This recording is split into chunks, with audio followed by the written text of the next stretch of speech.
Genetics में हम आज डिस्कस करेंगे जीन एक्सप्रेशन, जीन्स के एक्सप्रेशन। और हमने ये पढ़ा है कि जीन जो हैं वो रिप्रेजेंट करते हैं किसी भी फिनोटाइप। फिनोटाइप क्या है? वो खुसूसियात जो हमें जीन्स के ज़रिए मिलती हैं, और जीन्स आते हैं फ्रॉम पेरेंट्स, वरासत, इनहेरिटेंस से आते हैं। तो कोई भी फिनोटाइप जो है जब आपके पास आएगी वो एक्चुअली वो आपको आपके पेरेंट्स से मिलती हैं, जीन्स। क्योंकि हमने लास्ट टाइम पढ़ा था मेंटल लॉ ऑफ सेग्रीगेशन और इंडिपेंडेंट असॉर्टमेंट में कि पेरेंट्स जो हैं वो जब अपने गैमेट्स को यूनाइट करते हैं, तो जब वो उनके गैमेट्स यूनाइट होते हैं तो उनसे एक एक जीन जो है, यानी अलील से जीन सेग्रीगेट होंगे, सेपरेट होंगे, और फिर वो यूनाइट होंगे। ईच गैमेट कैरी रखता है अ सिंगल जीन्स, और वो कंबाइन होके नई ऑफस्प्रिंग को एक डिप्लॉइड क्रोमोसोम्स जीन्स प्रोवाइड करते हैं। अब बाज़ बात ऐसा होता है कि हमने कुछ फीचर्स फादर वाले होते हैं या कुछ फीचर्स मदर वाले हैं, या सम टाइम ऐसा होता है कि हमें दोनों से रेलेवेंट फीचर नहीं होते। तो जीन्स अगर हमारे पास फीचर जैसे eye colour belong to father है, इट्स मीन्स टू से कि जो फादर आई कलर है वो डोमिनेंट है और मदर आई कलर जो है वो रिसेसिव है। इसी तरीके से सम टाइम ऐसा होता है कि जो जीन्स हैं वो ना फादर को रिप्रेजेंट कर रहे होते ना मदर को, दोनों की कम्बिनेशन से नई ऑफस्प्रिंग में आ रहे होते हैं। तो आज हम उन जीन डोमिनेंस को डिस्कस करेंगे। तो डोमिनेंस की जो टाइप्स हैं वो दो हैं, याद रखिएगा मेजर। एक होती है उसे हम कहते हैं कोडोमिनेंस, और एक होती है इनकम्प्लीट डोमिनेंस,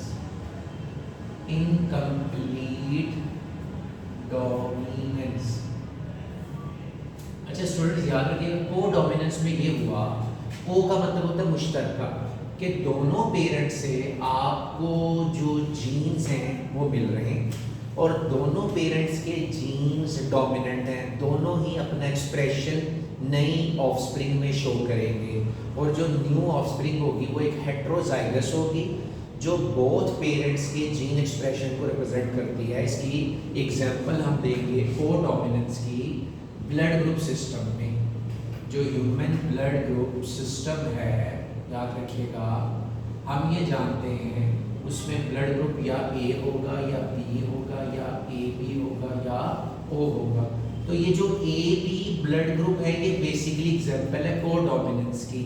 अब जो ब्लड ग्रुप को जीन रिप्रेजेंट कर रहे होते हैं, लेट्स सपोज एक पेरेंट्स हैं, उनका जो ब्लड ग्रुप है वो कुछ ऐसे है, ये जी allele IA and IA, pair of genes, this pair of genes represent blood group A, यानी ये जो है पेरेंट, इनका ब्लड ग्रुप क्या होगा?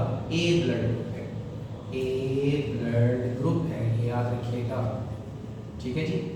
इसी तरीके से अदर पेरेंट्स, उनका ब्लड ग्रुप B है, उनका ये जीन पेयर रिप्रेजेंट कर रहा है। अब जो न्यू जनरेशन है उसमें हम देखते हैं कि जो ब्लड ग्रुप है वो क्या आएगा।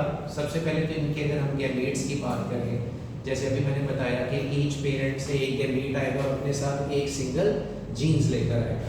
तो यहाँ से जो गैमेट है, इफ ये जो गैमेट एग है और ये गैमेट स्पर्म है, तो ये अपने साथ जो जीन लेकर आएगा वो आएगा capital A, I capital A, और इधर से जो गैमेट आएगा वो क्या आएगा? Capital I B. तो जो न्यू जनरेशन होगी F1, उसका ब्लड ग्रुप क्या होगा? उसका ब्लड ग्रुप होगा कुछ ऐसे, capital I A and capital I B. अब यहाँ पर एक्चुअली ये जो ऑफस्प्रिंग है इसके पास जो अलील है बोथ पेरेंट्स से जीन से मिला, ये ब्लड ग्रुप क्या शो कर रहा है? A B. मीन्स इधर ए भी अपने एक्सप्रेशन दे रहा है। ए का काम क्या है?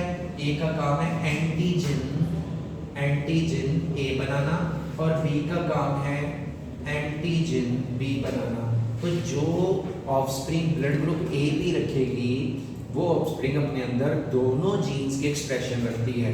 मींस इस ऑफस्प्रिंग में जिसका ब्लड ग्रुप ए भी है ये कोडोमिनेंस को रिप्रेजेंट कर रही है, और इसमें जो एंटीजन ए भी होगा और एंटीजन बी भी होगा, जो कि एक एग्जांपल है किसकी, कोडोमिनेंस की। इसी तरह बाज़ वक़्त ऐसा होता है कुछ केसेस में हम देखते हैं इनकम्प्लीट डोमिनेंस, यानी दो डोमिनेंट जीन्स आपस में स्ट्राइक करते हैं। एक न्यू ऑफस्प्रिंग को जब वो दो डोमिनेंट जीन मिलते हैं तो दोनों ही अपना एक्सप्रेशन नहीं कर पाते, यानी दोनों अपना एक्सप्रेशन कंप्लीटली नहीं कर पाते हैं।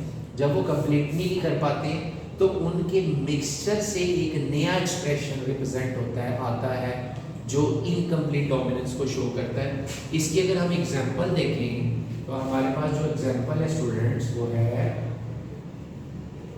जी, एक फ्लावर है इनकम्प्लीट डोमिनेंस में, इनकम्प्लीट डोमिनेंस में हम एग्जांपल लेंगे 4 o'clock एक फ्लावर की, प्लांट की, ये यानी 4 o'clock इवनिंग प्लांट है। इसके फ्लावर का कलर जो होता है डोमिनेंट रेड कलर में भी ये पाए जाते हैं और इसी तरीके से वाइट कलर में भी ये पाए जाते हैं। दोनों ही डोमिनेंट है, याद रखिएगा, ये वाइट कलर है और ये रेड कलर है। अब देखिए अगर एक प्लांट का कलर रेड है ना, इसका मतलब है उसमें रेड पिगमेंट पाए जाते हैं, रेड क्रोमोप्लास्ट है, और अगर वाइट है तो उसमें वाइट क्रोमोप्लास्ट है।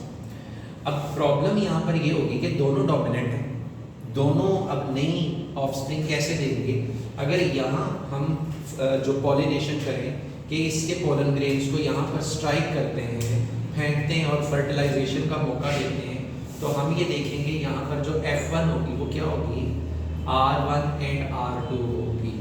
यानी R1 में रेड जीन भी है और वाइट जीन भी है इसके पास, क्योंकि हमने पढ़ा लॉ ऑफ सेग्रीगेशन में बहुत जीन्स खुद को सेग्रीगेट करते हैं और फिर यूनाइट होते हैं उनके गेमेट्स, और देन फिर नई ऑफस्प्रिंग में एक पेयर ऑफ जीन्स आएगा। तो इस नई ऑफस्प्रिंग को दोनों जीन्स मिल रहे हैं from this parents, red and white. अब होगा ये दोनों अपना एक्सप्रेशन कंप्लीटली नहीं कर पा रहे, दोनों हाफ एक्सप्रेशन कर पा रहे, तो दोनों एक्सप्रेशन कितना कर पा रहे हैं, यानी ये रेड पिगमेंट भी बना रहा है कुछ और वाइट पिगमेंट भी यहाँ बन रहा है, लेकिन क्योंकि कंप्लीट एक्सप्रेशन नहीं हो रहा, रेड और वाइट का एक ब्लेंड आएगा, और वो जो ब्लेंड है मीन्स उससे फिर ये जो न्यू ऑफस्प्रिंग होगी उसका कलर क्या होगा, पिंक। हमारे पास ये जो नई ऑफस्प्रिंग है, ये पौधा जब बड़ा होगा तो इससे जो आपको फूल मिलेंगे वो पिंक कलर के होंगे, जो रिप्रेजेंट कर रहा है इनकम्प्लीट डोमिनेंस को।